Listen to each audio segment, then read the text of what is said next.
Oh, here we are. It's not too bad out today. It's not a day that I feel comfortable going out there and just starting to do things, especially with any wiring, because it's just cold enough to keep the wire stiff. But a few more days like this, and I'll be out there this week, naturally finishing up. So what I did today was I opened up the door, and I kind of just started cleaning shop a little bit and going through some of this stuff here that hasn't been started in a while, just to make sure it's still running and that the gas is still stable. So what is this, you say? What this is a motor that I had laying around. It's one of those Harbor Freight motors, so it's nothing super good, but it's a motor that I've had laying around.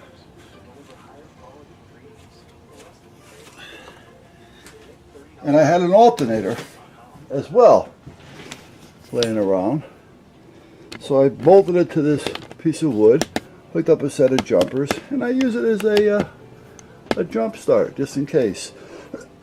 So, but like I said, I haven't started it in a while, so I wanted to make sure that it was going to run, which it did. Started right up. Not a big deal. And so I just cleaned it down a little bit. Just make it look a little less dirty than it actually was, or is, still is, but that's where we're at. So that's kind of where we're at with it. Now the other thing is, what I'm thinking of doing here is I've got this old meter that I really don't use. So I'm thinking about just velcroing it down in here.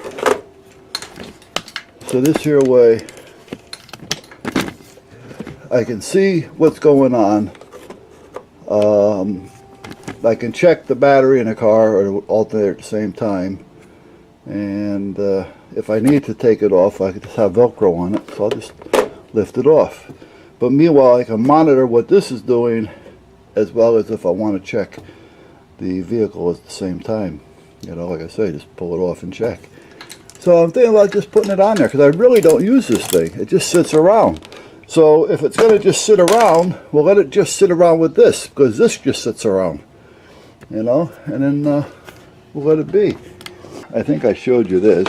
I didn't go nuts with the handle. I took an old hammer handle, or an axe handle, a hatchet, that was rotted all the way down, except for maybe 9 inches of it, which was too short to do anything else with. So I just cut the end off it, drilled a hole, epoxied it in. It's in about 1.25 inches, which is more than enough, and sand it down a little bit. Like I said, there's a lot of nice handles out there. You guys are doing a lot of nice work. But for what I need it for, if I had it looking like that, I'd be worried about ruining it more so than using it. So I know the way I am, so I'd rather just have it to use it. And so that's what I came up with. And it works. Alrighty, so we're hooked up somewhat. What is this channel? It's got all that offbeat comedy stuff on there. I gotta put the little adapter in, because this has what they call an SMA connector. And I'm using a PL259, so I have to put the SMA to 239 in there. This is a PL259. This is an SO239. And the part that screws into there is an SMA.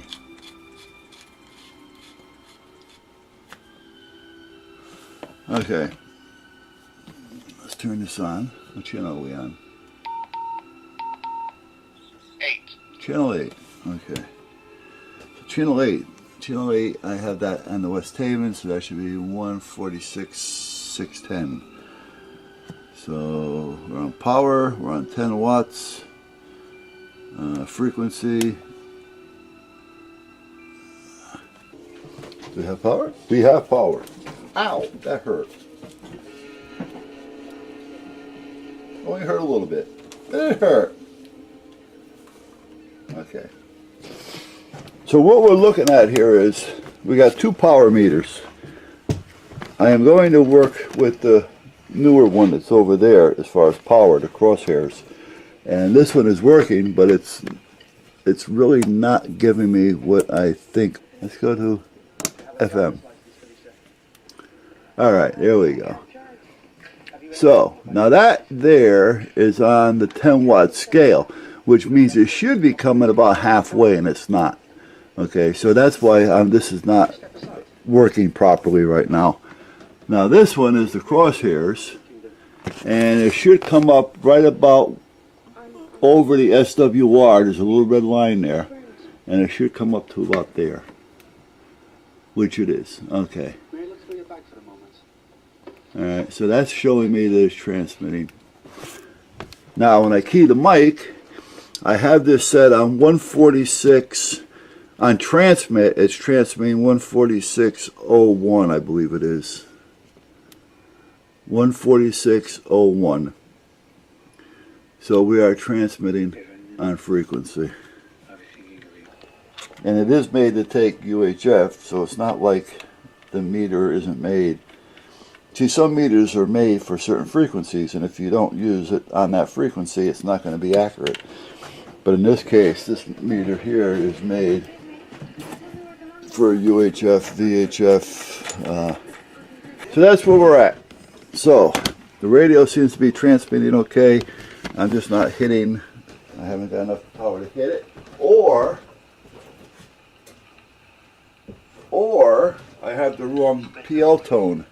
Because there's also a tone on some repeaters. When you key the mic, it delivers a tone. And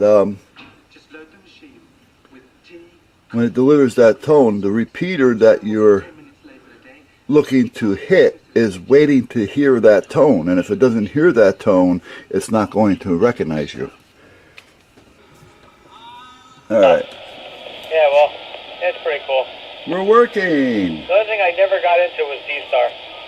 And the only reason why I never got into it was... Now, I still haven't had a chance to try this Fatwood stuff. There's some pines that came down across on the other side of the property line, on the neighbor's property. They're going to cut it up sometime next week, and they're going to leave it there. The guy says he doesn't want to take it away, so they're going to leave it over there. So I'll just go over there and take a look to see if I can see something that resembles or smells like Fatwood, and I'll try it. Because like I said, I still haven't had a chance to try anything with Fatwood. So I figure, well, let me hunt around a little bit as the trees come down, the weather warms up, and like I said, to get those all cut up over there, I'll look into the stump area and see what they got there, and off the stems, or I'll look for some of those big old knots that they're size 10-pound growths, and I'll see what I can come up with, see if I can find something to play with. And we will see just how it works. So, alright, let me do what I gotta do. Well, it looks like the sun is coming out. What time is it? It is 12:59, April 28th, 2017. And the temperature is climbing, the sun is coming out, and the clammy dampness from all the rain is starting to go. Now, real quick, I think I showed it on the video, and I'm going to show it again just for the hell of it. The stick, the handle. I think I showed you earlier. I cannot by no means do a real nice handle because I'd want to put it away and not use it. You know, so I have to make things so that, you know, if it gets scratched or something, I don't care. And this is basically what it is. I found an old axe handle or hatchet or hair, I don't know what it came off of, and the whole end of it was rotted off. It really wasn't any good for anything, so I cut it off, like I said earlier, and drilled a hole in it. I'm in about an inch, inch and a half or so, epoxied it in, and that's what we got. Then I sanded it down real quick. Again, nothing fancy. Now what I did do, however, I drilled some holes in it. And I don't know if you can see those little spots, those little lighter spots. And for no other reason but to do it. Those are the glow-in-the-dark powder. And if I can remember where the hell I put it, I'd show. Oh, there it is. It's that number 10 right here. Glow.com, number 10. It's the highest glow powder apparently that you can buy.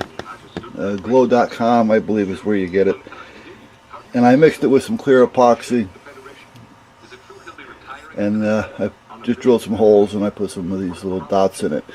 So, now, the reasoning behind it was if I was out, you know, through the course of the night or something and I'm using it and lay it down, if I run around a flashlight and I miss it or whatever the case may be, hopefully it would glow a little bit, but they're definitely too small for that. And if it's dark out, they're not going to charge up to start with. So it was more of a let me do it anyway type thing, if you know what I mean.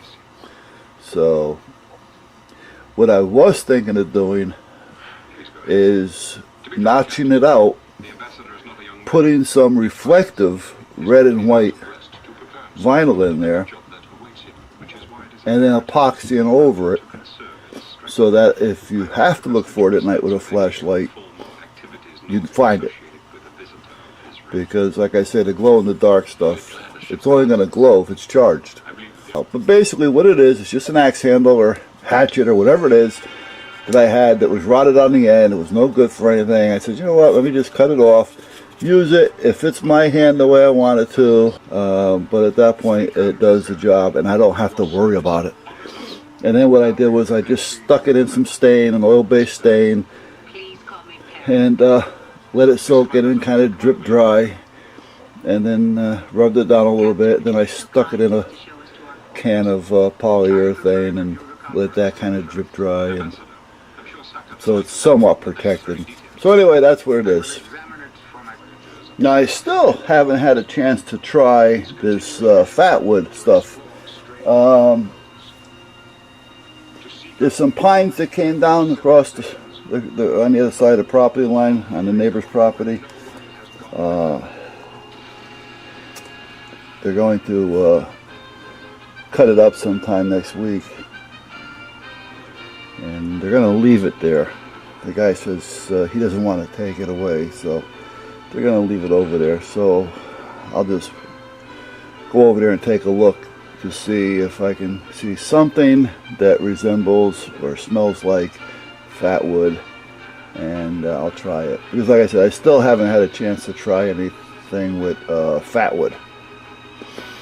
So I figure, well, let me hunt around a little bit as the trees come down, the weather warms up, and like I said, to get those all cut up over there, I'll look into the